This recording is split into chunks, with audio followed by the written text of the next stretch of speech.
उपनिर्वाचन को लेकिन कौन कहे सेटा आपण मैंने कहे जनता कहे 11 तारिख दिन से देवे और 14 तारिख दिन तार फलाफल जना पड़ो आ निश्चित भाव में भारतीय जनता पार्टी सपक्ष ही मत आसी जनता केते अच्छी आशा अच्छी जनता को नहीं केते आशा अच्छी निश्चित भाव में जड़े केन्द्र में नहांती जड़े ओडिशा रे नहांती तो करिबो किए जो डबल इंजिन कथा रही गोटे पटे नरेंद्र मोदी कथा गोटे पटे मोहन चरण माझी कथा निश्चित भाव में नुआ पड़ारे भी भारतीय जनता पार्टी आसो ये ट्रिपल इंजिन काम चलो गला थर एठी 3 नंबर रे थिला एथर कोन रही रणनीति कौन रही सेटा 2024 इलेक्शन कथा अपन कहउचंती से कथाटा 24 रु आज भितर 24 रे अनेक परिवर्तन हो जाइए ओडिशा रे ओडिशार जनसाधारण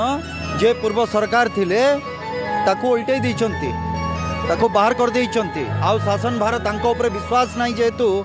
सेतिपई सरकार को ऊपर जो पूर्व सरकार थिले तांको ऊपर विश्वास नहीं आउ जनतांकर आजिरो जनता जी अछंती आजिरो जी सरकार अछंती लोकों को विश्वास मोहन चरण माझी को ऊपर नरेंद्र भाई मोदी को ऊपर भारतीय जनता पार्टी ऊपर विश्वास अच्छी आ निश्चित भाव में नुआपड़ारे भी भारतीय जनता पार्टी प्रति लोकंकर आशीर्वाद भल पाइबा रहिबो आ जय भाई निश्चित जययुक्त होकर आसबे। तो आम प्रतिक्रिया नेउथिलु ऑडियल सुपरस्टार सिद्धांत महापात्र से कहते जय भाई ढोलकिया बीजेपी रे निश्चित सफल हेबे आउ बीजेपी नुआपड़ारू शर्मिष्ठा जोशी फोकस प्लस।